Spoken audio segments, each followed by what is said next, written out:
Entonces, como les comentaba, hoy vamos a tratar sobre el sistema nervioso, pero ya más a fondo. Hemos tratado casi todas las clases sobre el sistema nervioso, sobre la repercusión que tiene la respiración sobre este tipo de sistema, sobre el sistema nervioso autónomo. Su nombre, como lo dice, es autónomo. Es una de las pocas cosas que nosotros podemos controlar de este sistema, es la respiración.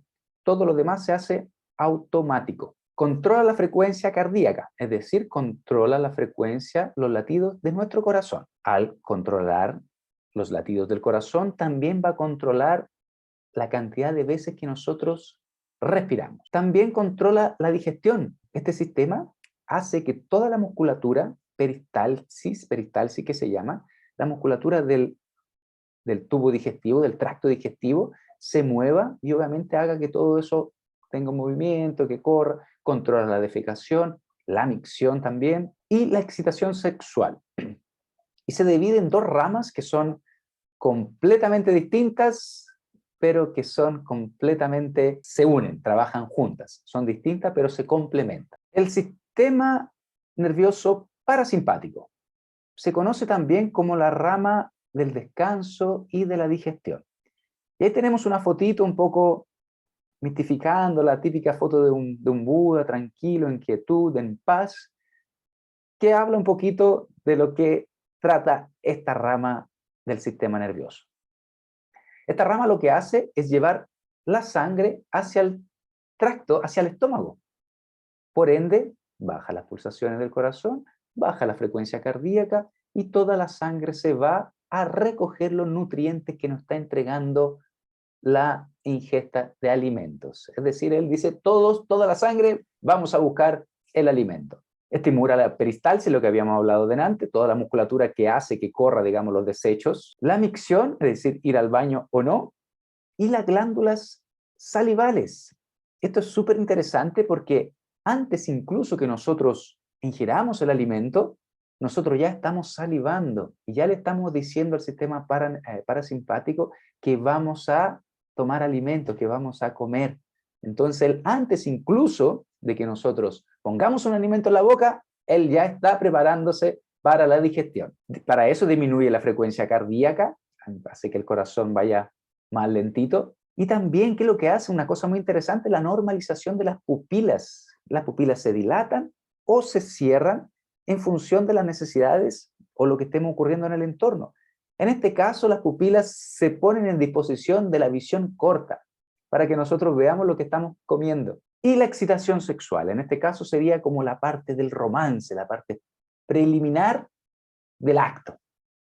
Ahí entra el sistema nervioso parasimpático, en la parte preliminar. Bien, y ahí tenemos a su contrapartida el sistema simpático, también conocido como el de lucha o huida. Lo hablamos en la clase pasada, en la cual nosotros nos encontrábamos con un peligro, con un león, se activaba este sistema, se adueñaba completamente de todo el cuerpo y lo primero que hace, elimina toda digestión. Aquí nosotros lo que prima en la vida es la supervivencia y olvídate, no hay ni una gota más de sangre hacia el tracto intestinal, hacia el estómago. Se detiene la digestión. ¿La sangre dónde va? Va a ir hacia toda la musculatura, hacia los pulmones, y la sangre, el flujo sanguíneo aumenta, es capaz de aumentar hasta 12 veces. Imagínate cómo se activa esto en caso de necesidad. Se dispara también la epinefrina y la adrenalina, que ayudan a que corramos más fuerte, a que peguemos más fuerte, a que estemos ahí en una situación realmente de supervivencia. Y para que todo esto ocurra, tiene que aumentar la frecuencia cardíaca de por sí para enviar la sangre a los músculos, para hacer que todo esto funcione. Y aquí las pupilas ocurre lo contrario con lo que ocurría con la comida. Se dilatan para que podamos ver a larga distancia. Esto hace un poquito referencia al tiempo cuando nosotros salíamos a buscar comida, ¿no? Salíamos a cazar, estábamos atentos a los peligros, en la sabana ahí, que no hubieran depredadores. Y eso es lo que hace el sistema simpático. Abre pupilas, una mejor visión a larga distancia. Entra justo también en la parte del orgasmo. Sabemos entonces que nuestros sistemas, en la clase pasada hablamos que cada 2 horas el sistema, nosotros corríamos de un lado hacia el otro, ¿verdad?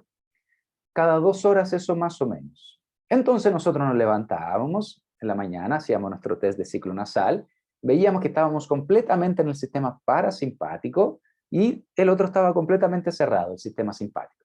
Pero a medida que nos levantamos, a medida que hacíamos nuestra respiración de fuego, a medida que empezábamos a buscar la comida, a preparar el desayuno, el sistema simpático se empezaba a activar. Empezaba él a tomar el mando y una vez que nosotros ya obteníamos ese alimento, volvía a entrar el sistema parasimpático y así se van durante el día. Para ir al trabajo simpático, llego al trabajo, me tomo una merienda, vuelve a entrar el sistema parasimpático y así se la llevan de forma natural de un lado al otro. Si nosotros hacemos ayuno, ¿va a ocurrir esto? Porque veo que siempre me hablas cuando uno toma alimentos, se estimula el sistema nervioso parasimpático. De igual forma, aunque yo esté en ayuno, nosotros vamos a correr de un sistema a otro. La persona que ayuna se ve en momentos, en lugares que está mucho más centrado, está mucho más concentrado, para ver una tabla de Excel, para preparar una reunión, para hacer una clase, y eso no ocurre todo el día. ¿Y para qué hablar entonces de las profesiones que tienen que ver con un ejercicio físico, que necesitan tener un portento físico para estar todo el día trabajando, como son las mismas personas, la carpintería, la obra, o las personas que bailan también? No pueden estar todo el día en el sistema simpático. Tiene que haber una pausa. Tiene que haber un momento en el cual volvamos al sistema parasimpático, que nos recuperemos. Pero ahora mi pregunta es esta: ¿será que nuestra sociedad nos permite entrar al sistema parasimpático? ¿Será que cuando yo me voy al trabajo, me voy caminando, voy paseando por un parque, voy escuchando los pajaritos, preparándome recién para llegar al trabajo? No, vamos ya en una situación de tránsito, de estrés, es decir, ya vamos en simpático. Llegamos al trabajo, ¿qué es lo que se nos pide en el trabajo? Que estemos centrados, enfocados la mayor parte del tiempo. Si nos dan una pausa de 20 minutos, estiras las piernas, relajas un poco, pero no llegas a desconectar completamente. Estás pensando en ese correo que no enviaste, estás con la cabeza todavía en el trabajo. Y entonces esos 20 minutos prácticamente no te hicieron regresar al sistema parasimpático. Entonces, ¿qué es lo que nosotros deberíamos hacer en ese preciso momento? En el momento que tengamos que volver al sistema parasimpático. Quizás meditar un poco, quizás hacer otra actividad como leer un libro, hacer una oración, algo que nos llevara de una u otra manera al sistema parasimpático, a que lo pudiéramos activar de forma natural. Y vamos nuevamente con la pantallita. Y sin contar que cuando uno llega a la casa, a los que tienen hijos, tienen que ir a buscar el hijo, llevarlo a natación, llevarlo a baile, el tránsito, las bocinas. Es decir, estamos entre 12 y 15 horas en sistema simpático. No le damos la oportunidad al sistema parasimpático para que pueda hacer su función. Y además están los que llegan a la casa y se ponen a comer, es decir, ya el sistema parasimpático dice, ya llegó mi hora finalmente. Me voy a relajar, voy a prepararme para la digestión y encendemos las noticias. Y estamos comiendo, viendo las noticias. 1.000.000 de influencias y estímulos que era el momento para dedicarle al sistema parasimpático. No se lo permitimos porque estamos comiendo, viendo noticias, y en 2 noticias ya nos dejan completamente en un estado de simpatía, en estado simpático. Tenemos que intentar buscar un equilibrio, ¿cierto? Y aquí traemos este famoso símbolo, ¿no?, del yin y el yang, en la cual nos muestra un poquito los opuestos, ¿no? La importancia de lo que es arriba es abajo, de la noche y el día. Haciendo este símil, trayendo este símbolo y esta filosofía, sabemos que la inhalación es fuerza. Lo vimos en la clase pasada, donde hablamos de las cosas que más afectan al sistema nervioso. Sabemos que la inhalación es fuerza, soporte, es expansión, es respuesta simpática.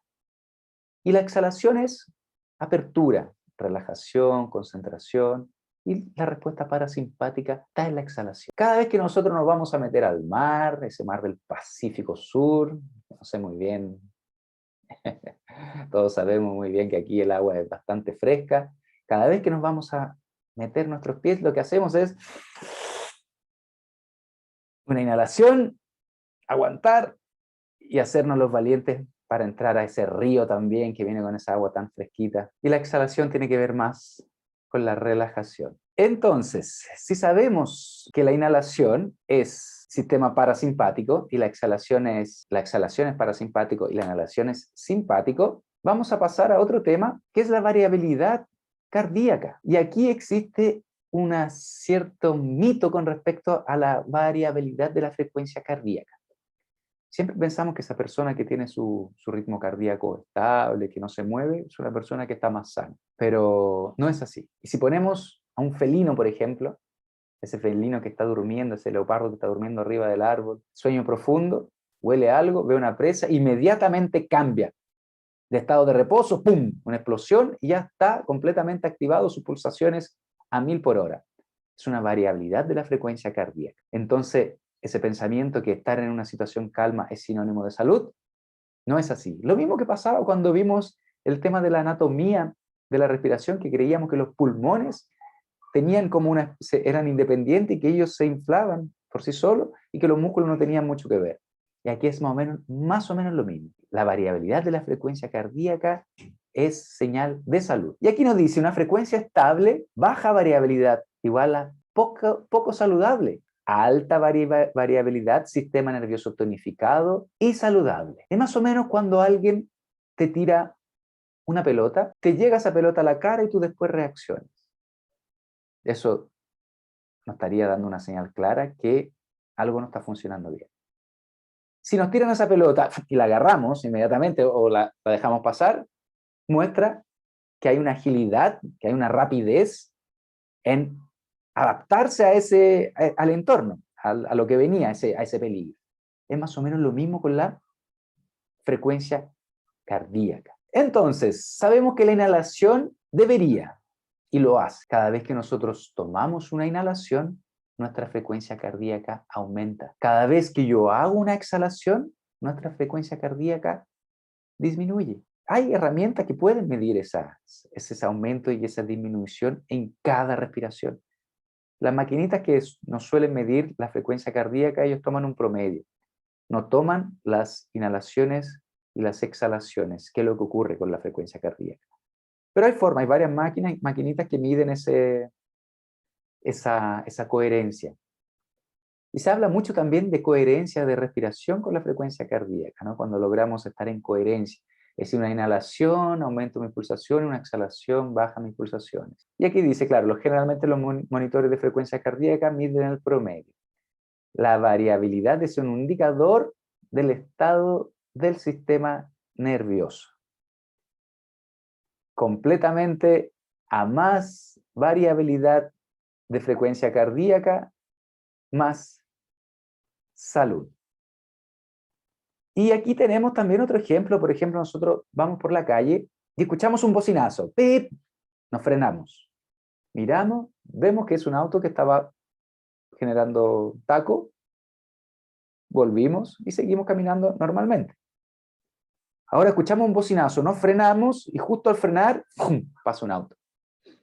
Muy importante que nosotros estemos atentos al entorno. Nos salvó la vida. Pero veo, analizo la situación y vuelvo a mi estado normal. Es decir, la capacidad de entrar y de salir de una frecuencia cardíaca o de un estado del sistema nervioso a otro es lo que va a demostrar si mi sistema nervioso está saludable o no. Recibo un mail de impuesto interno diciéndome que tengo una deuda de 5 millones, ¡boom! Y después te mandan un mail diciendo que se habían equivocado, que no eran 5 millones, eran 5.000. ¡Boom! Vuelve a lo normal. O que sí eran los 5 millones, pero tú tienes la capacidad de analizar, digerir esa información y volver a tu capacidad normal. Y no te quedaste en ese sistema simpático, sino que subió y bajó y tú vuelves a tu estado normal, a relajarte. ¿Vamos bien, chiquillos? Y tenemos a otro involucrado, un gran involucrado, que es el nervio vago. El nervio vago es el 10º de 12 nervios craneales, es decir, que atraviesan nuestro cráneo. Es el más largo del sistema autónomo. Y se conoce como nervio vago, pero son pares, son siempre dos. Uno que baja y el otro que sube. En el caso del nervio vago, el 80% es aferente y el 20% es eferente. ¿Qué quiere decir? Que más que lleva información al cerebro que la baja. Él lleva la información al cerebro de los estados de cómo está nuestro cuerpo. Si él siente algo, boom, cerebro, algo está pasando y le informa inmediatamente. Se conoce por un término vago, que deriva del latín, que significa errante o vagabundo, que hace referencia a sus numerosas ramificaciones. Ahí si vemos la fotito, vemos cómo está, cómo pasa por nuestra garganta, cómo sigue por el tubo, pasa por los pulmones, por el corazón, atraviesa el diafragma, llega a todo el tracto intestinal. Interesantísimo, ¿no? Responsable en gran medida de la respuesta parasimpática, controla el corazón, los pulmones y el tracto digestivo. Ante todas las situaciones que les comenté delante, con respecto a que estamos más de 12 a 15 horas sometidos al estado del sistema simpático, no es todo mala noticia, chiquillos, no es todo mala noticia. La buena y la mejor noticia de todas es que nosotros con la respiración podemos decirle a nuestro sistema nervioso que se vaya de un lado o al otro. Si tuviera alguna duda de qué lado me tengo que ir, si estoy en una situación que digo, ¿será que lo llevo a relajación? En ese caso, ¿cuál sería la opción más segura? Es el vasito de agua, la respiración equilibrante. Cuando tengamos duda de lo que queremos, respiración equilibrante. Entonces, si sabemos que el nervio vago cruza y atraviesa todos esos puntos del cuerpo, vimos que atraviesa el diafragma, sabemos que una respiración profunda lo estimula, sabemos que el zumbido y el canto también. La respiración aumenta el tono vagal. Tono vagal alto igual capacidad de respuesta al entorno. ¿Qué es lo que significa tener un tono vagal? Yo para tener un tono muscular necesito hacer contracciones y relajaciones. Otra forma que yo puedo tener un tono muscular son con los masajes. Yo al masajear lo que estoy haciendo es darle tono a mi músculo. Es decir, que mi músculo esté con una capacidad neuromuscular mucho más grande. Él está vivo, por decir. Y en este caso, el tono que nosotros le vamos a dar, ¿cómo vamos a hacer que este nervio esté más vivo, esté más fuerte, esté más atento? Con el masaje que proporciona las respiraciones diafragmáticas. Con el conocimiento que nosotros tenemos que al realizar una respiración oceánica yo voy a generar una vibración en mi garganta y eso va a generar una relajación. Entender por qué existe el Om, Shalom, Amén. ¿Por qué todas esas cosas nos dan una sensación de bienestar? ¿Por qué nos relajan, nos calman? Porque sabemos que por aquí pasa este nervio vago, que le va a decir inmediatamente al cerebro, me están estimulando y estoy en una situación muy, muy rica. Lo mismo con las respiraciones. Al atravesar el nervio vago, cada vez que nosotros llevamos nuestro abdomen hacia adelante con las respiraciones, vamos a masajearlo, vamos a tonificarlo y le vamos a decir al cerebro que nos queremos relajar. Entonces, ante todo ese estrés del día a día, ante esas 15 horas que nos tienen prácticamente obligados en el simpático, ante todos esos correos electrónicos, esas cuentas exacerbadas que llegan muchas veces, tenemos como herramienta el nervio vago y la respiración diafragmática. Y además de la fisiología del ejercicio que la clase pasada que tuvimos, cómo eso incidía también. Vamos a pasar rápidamente a ver algunos problemas respiratorios, si bien no es algo que nosotros vayamos a tratar, no es algo que nosotros nos vayamos a incidir con la respiración, pero es bueno que tengamos el conocimiento de cómo ciertas respiraciones afectan a nuestros bronquios o a los alvéolos finalmente donde se hace el intercambio gaseoso. Entonces, problema respiratorio es cualquier enfermedad congénita, afección, alergia o disfunción que disminuye la capacidad de respirar normalmente. Problemas sinusales, asmas y las herramientas para tener en cuenta. Los problemas que se pueden dar en los nódulos sinusales, en la sinusitis y otras infecciones, el tabique nasal, ya sea por un tema congénito o por golpe, también puede provocar que no entre la misma cantidad de aire por una fosa nasal o por la otra.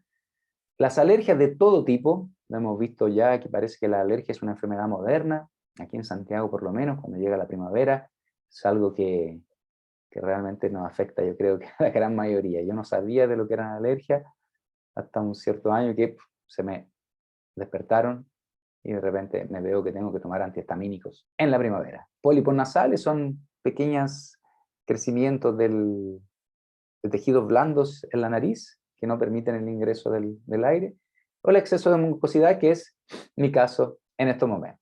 En el caso del asma, que es el problema más frecuente con el tema de la respiración, tiene una baja saturación en sangre, un 95% o menos. Su frecuencia cardíaca es alta, de 100 a 120 latidos por minuto. Y la frecuencia respiratoria están haciendo como una respiración de fuego, todo el rato, 40 a 60 respiraciones por minuto. Los músculos accesorios implicados en la respiración, respiran con la zona alta, con la parte alta, con el tórax. Abren la boca porque el cuerpo le está pidiendo, le está diciendo necesito aire, necesito más oxígeno, así que ponte las pilas. Al abrir la boca, ¿qué es lo que hace? Si es por alergia, ingresa todo el tipo de alérgenos directos a los bronquios, agravando el problema, teniendo ataques severos de asma. Puede ser asma por actividad física, cuando hacemos muchísima actividad física también nos puede sobrevenir un ataque de asma por alergias, y el asma en los niños y el asma de inicio tardío, que puede darse por, de repente se nos presenta una alergia y esa alergia nos deriva en asma. Aquí vemos una fotito de un tubo bronquial inflamado, es como que si el tubo bronquial estuviera haciendo una respiración oceánica, la dificultad que él tiene para llevar ese aire a los alvéolos. Aquí tenemos un tubo bronquial normal. La diferencia es abismal, además de la inflamación, la mucosidad que tiene. Debe ser realmente muy complicado sufrir de asmas y ataques. Los ataques son muy complicados porque también inciden en la ansiedad al no poder respirar.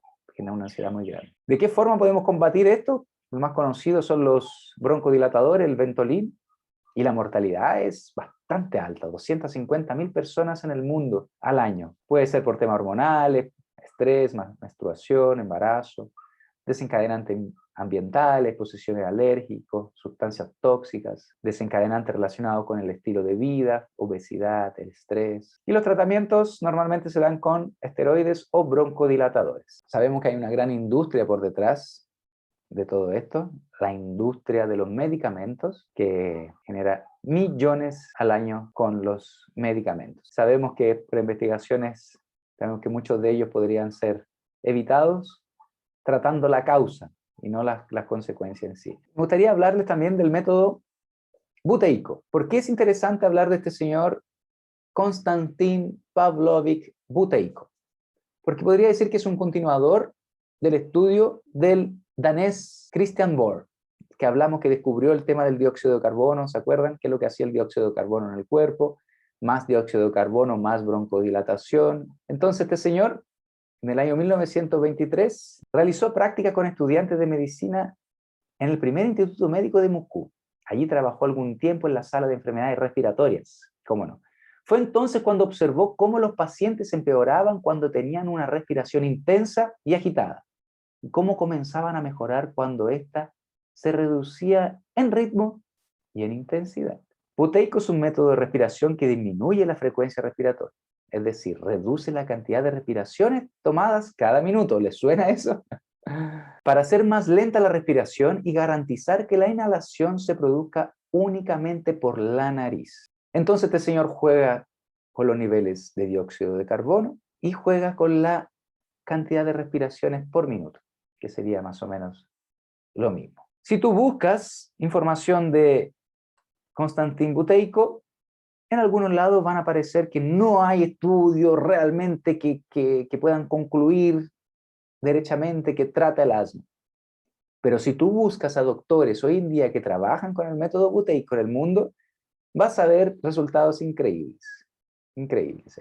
Cómo ellos pueden reducir la cantidad de broncodilatadores, cómo reducen los ataques de ansiedad, desaparecen los ataques de ansiedad. Entonces yo vengo aquí a contarles un poquito del método Buteyko, por si les interesa, por si quieren ahondar un poquito más en este tema. Hay muchísima información en las redes con respecto a este método. Y vamos a practicar una de sus respiraciones, para no decir, hablamos del método Buteyko y no vamos a practicar. Vamos a practicarlo. Pero antes, me gustaría, son 7 tipos de respiraciones que tiene este doctor. Y lo que hace él, básicamente, es trabajar con la falta de aire. Entonces vamos a hacer una respiración, vamos a prepararnos y luego vamos a hacer la respiración que aparecía en la diapositiva. Para eso vamos a cerrar los ojos. Vamos a cerrar los ojos, vamos a hacer una inhalación profunda, sintiendo cómo ese aire entra por las fosas nasales, cómo ese aire fresco entra por las fosas nasales y exhala. Siente cómo el aire caliente sale por las fosas nasales. Ahora quiero que lleven la atención solamente a la respiración diafragmática. Van a ser respiraciones cortitas, muy cortitas, pero cada respiración tiene que generar una elevación en el abdomen. Aunque sea muy cortita, esta tiene que ser diafragmática. Así que nos concentramos, respiraciones cortitas, elevando y bajando el diafragma. Muy cortitas.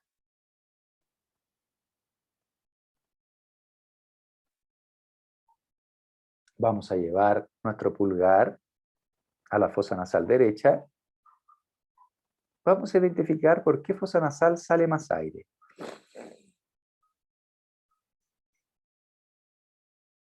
Una vez identificada esta fosa nasal que sale más aire, vamos a seguir respirando por ella.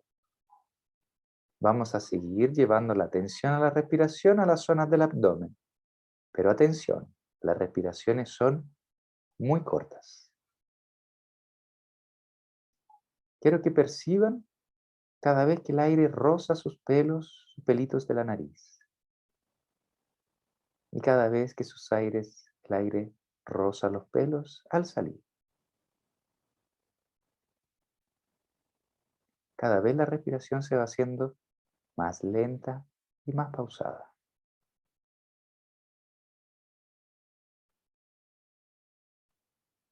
Quiero que ahora prácticamente no sientan cómo el aire roza en sus vellos. Seguimos elevando ligeramente nuestro abdomen.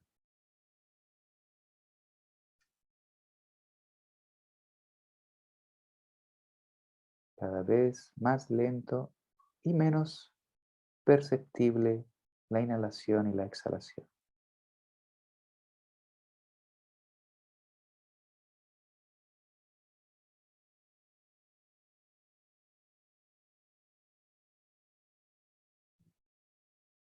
Que se eleve el abdomen.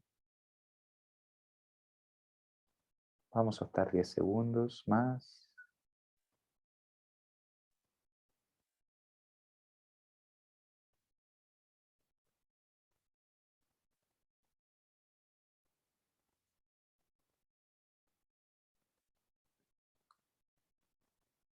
Muy bien. Las respiraciones buteicos se basan en la falta al comienzo, digamos, en la demanda de oxígeno.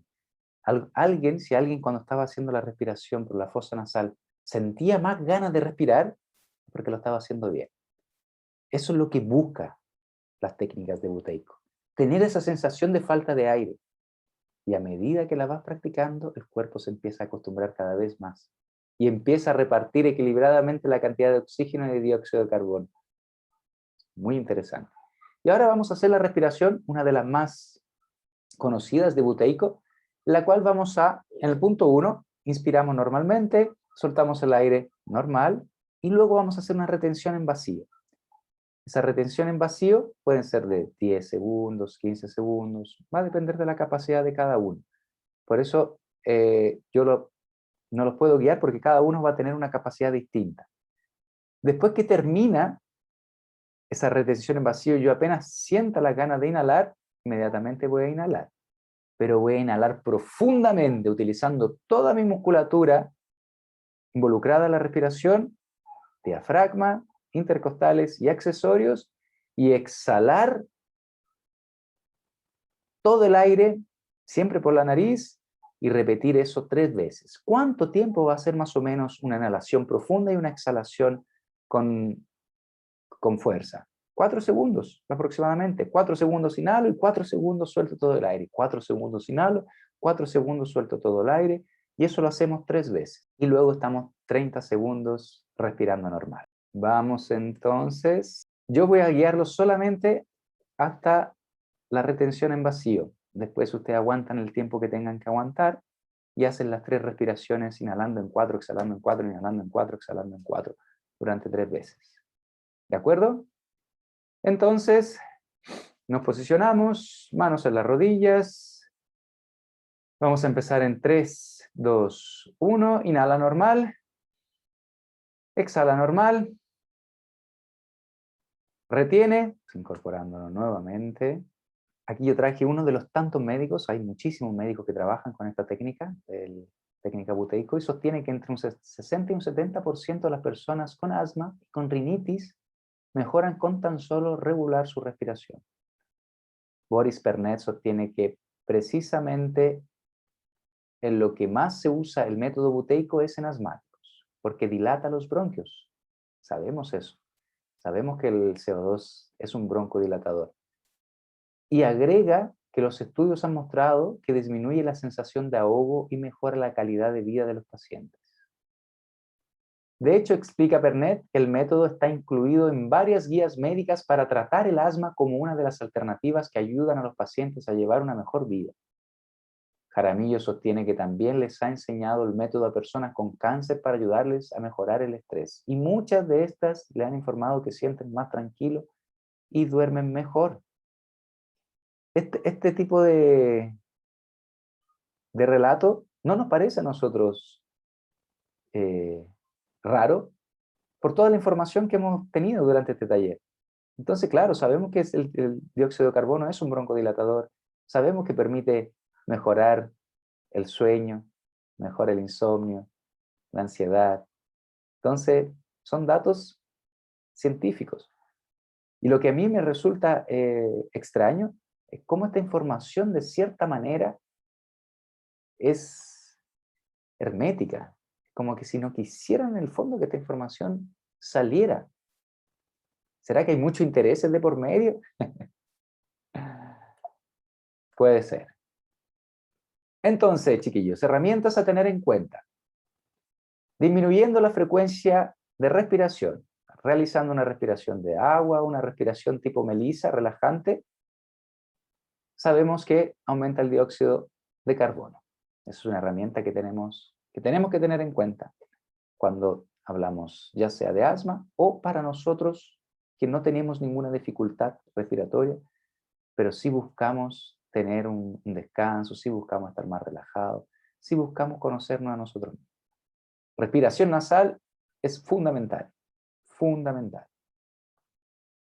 Dormir con la boca cerrada.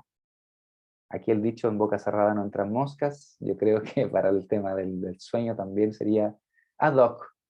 Vemos que hay un tipo de cintas, si vemos también que algún tipo de familiar o conocido o uno mismo tenga problemas, ver, buscar, hacer algo con respecto. A medida que durmamos con la boca cerrada, van a ver cómo el sueño va a mejorar notoriamente. Estas tiritas se hicieron muy famosas en el Mundial del 98, me acuerdo. En la respiración 1%, medio por ciento es beneficioso. Y estas tiritas tienen un beneficio de 1 a un 2% en el ingreso del aire por la nariz. Así que también sirven. No eran moda, realmente tienen su efecto.